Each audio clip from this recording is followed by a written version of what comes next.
In this video, we'll learn the characters pa, pi, pu, pe, po.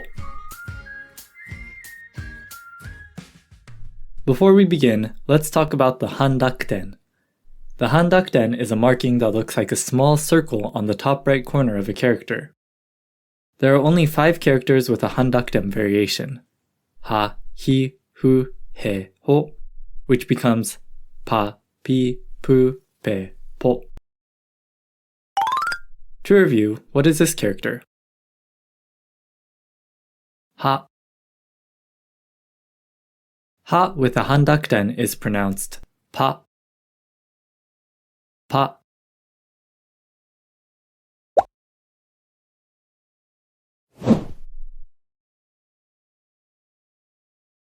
Suppai. Suppai. What is this character? Hi. Hi with a handakuten is pronounced pi. Pi.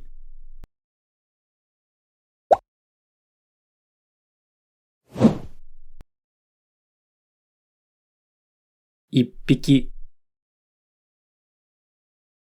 Ippiki. What is this character? Fu. Fu with a handakuten is pronounced pu. Pu.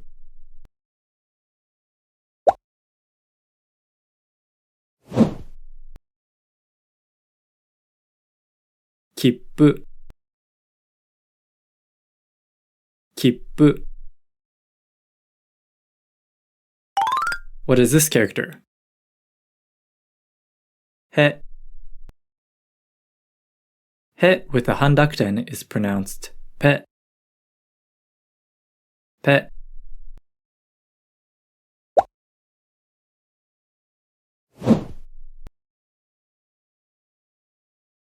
Hoppeta. Hoppeta. What is this character? Ho. Ho with a handakuten is pronounced po. Po.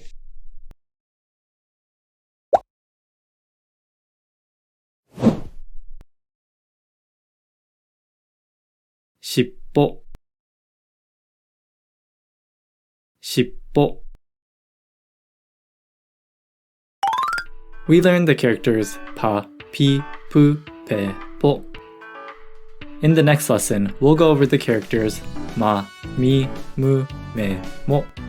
See you in the next video!